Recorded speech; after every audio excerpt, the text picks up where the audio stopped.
Welcome back everyone, my name's Lee from Luba's Kitchen. Today we're going to make a keto, no bake key lime pie and it's going to be so good.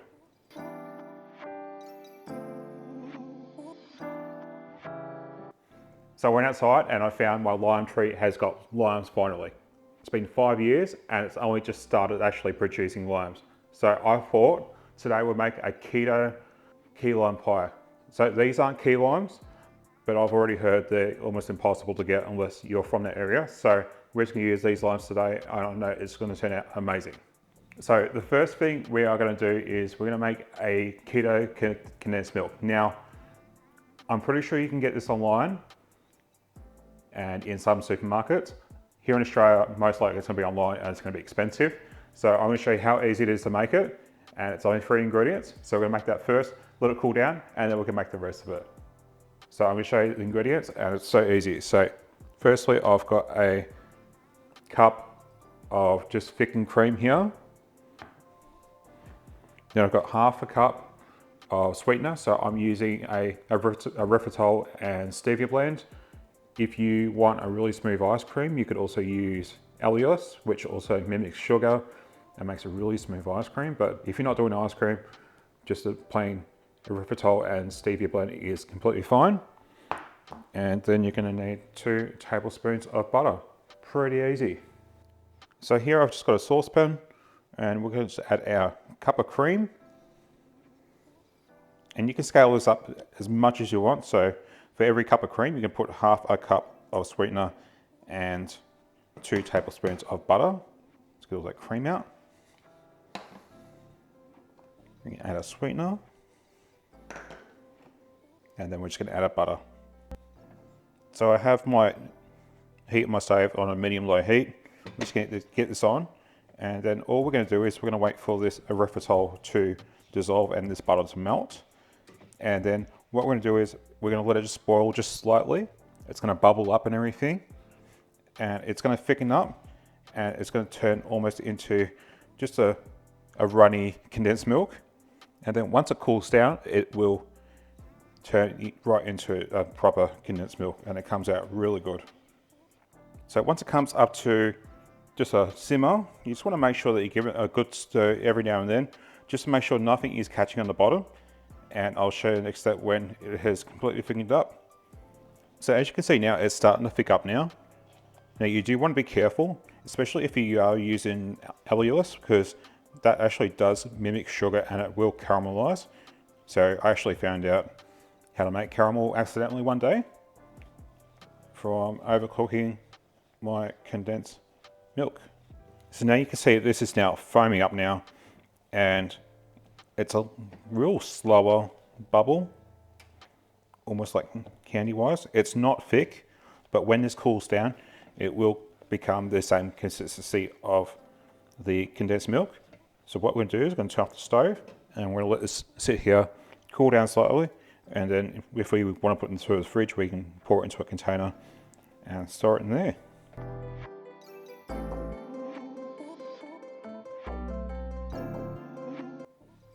And what I love about this recipe is it's really simple, just something that you can knock together and it's going to be done. So for the actual crust, rather than making the actual keto crust, I thought I'd do one with pecans. So I'm going to do some pecans and butter and just a few drops of monk fruit or stevia in that, and that's going to be our base, which I'll bake.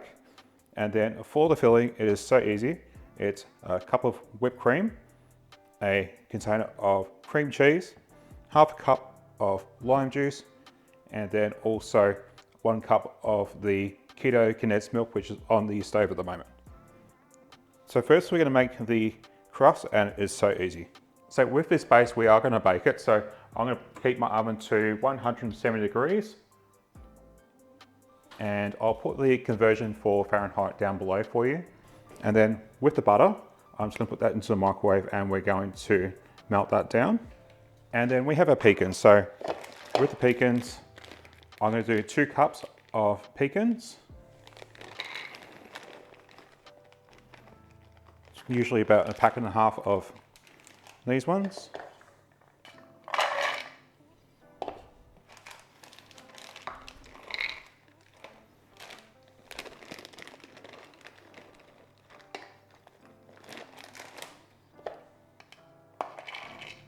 So now I'm going to just blend this to a fine crumb.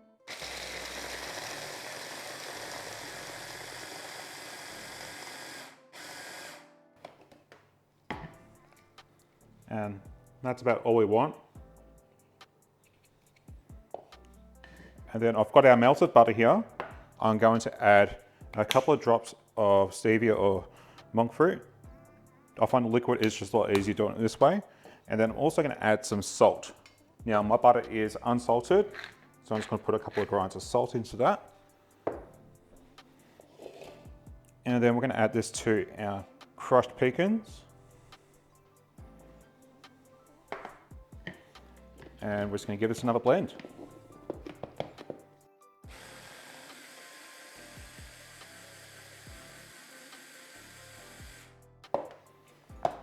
And you can see now it's a nice wet crumb there, and that's how we want it. So now I've got a cheesecake tin. So I've just lined that with some foil down the bottom there. That's just gonna make it a lot easier to take everything out. And then we're just gonna dump our crumbs into the bottom here. And I find this is just a really easy crumb to do when you can't be bothered actually making something. You could do any sort of base that you want to do. And all we're gonna do is just flatten this out into our pan. All right, so that's done now. So now I'm going to bake this in the oven for around 10 minutes. When you start to smell those nuts all toasting and everything, it usually indicates it's ready, and there'll be some slight colouring on it.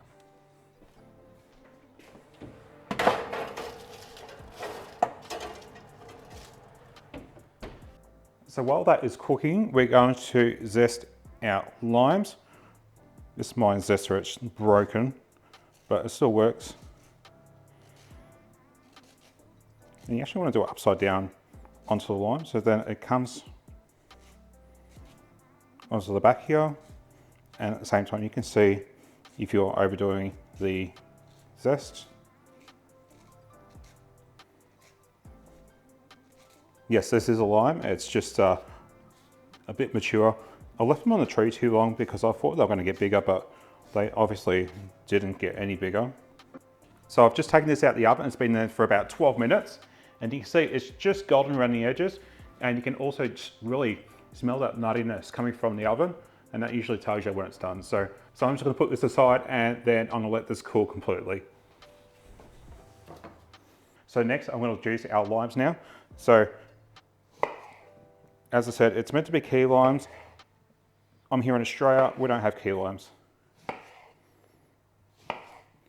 So I am just going to use regular limes from my tree.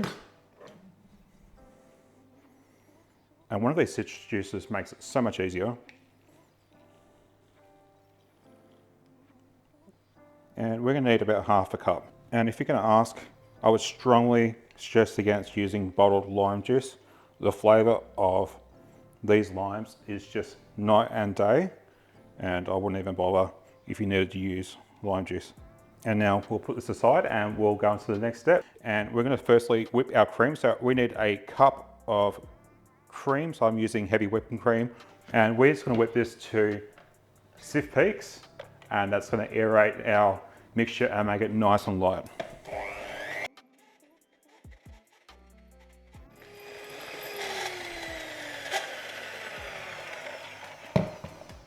All right, so that's at soft peak, nice soft peaks now.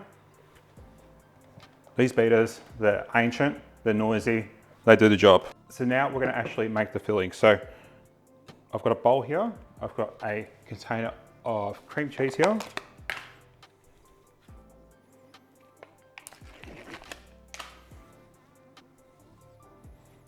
And I've just let this come to room temperature just to make it a bit easy to actually beat up. Then we're going to add our lime juice, so half a cup of lime juice to that. So I'm going to put about half of this rind in. I'm not going to put the whole lot in because I'll put some on top as well. So I'll put about that much. You can see I really don't like measuring anything. And then we're going to beat this just until it's all combined, and then we're going to add the condensed milk, and then we'll add the cream.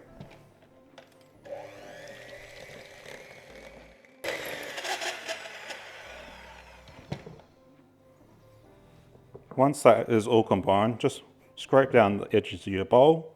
You can do this in the stand mixer as well. I just honestly couldn't be bothered getting it out.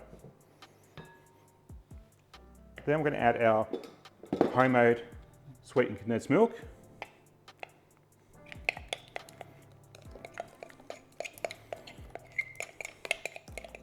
And that recipe made exactly 1 cup. And now we're going to beat that in.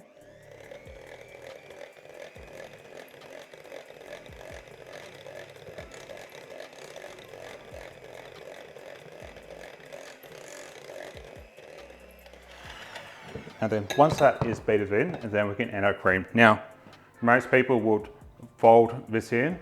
I am literally just going to plop it in and use the beaters to actually kind of beat it in.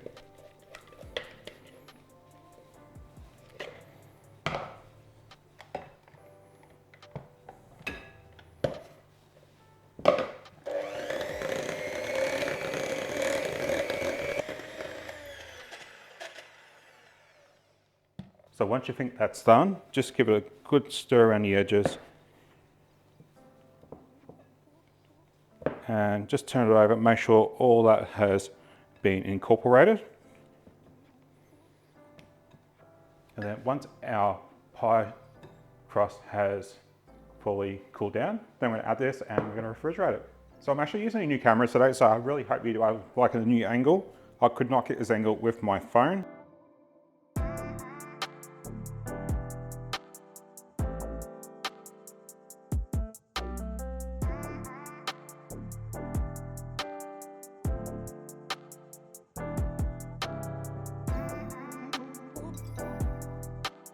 And now we're going to put this in the fridge, let it cool down completely for about 4 hours, and then we're going to try it for dessert tonight. All right, so this has been in the fridge for about 4 hours now, and we're ready to try it out. So all I'm going to do is I'm just going to go a scraper and just go around the edges, because it will stick to the ring. And then let's, beautiful.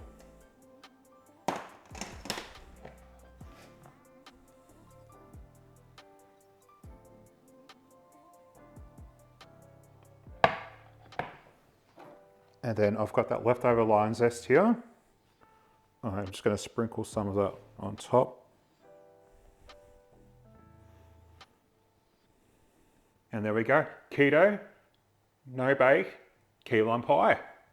Let's dig into this and try it out.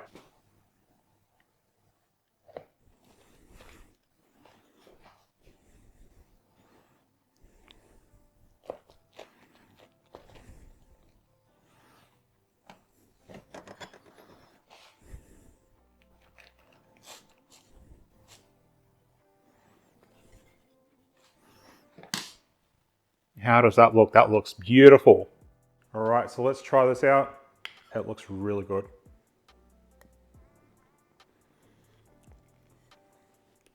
That filling is so good. And then you got the pecan crumb down the bottom there, and that goes so well with it. And it's so easy to do. I actually like doing the pecan crumb with a lot of chocolate desserts as well, because it turns out so good. It is so good.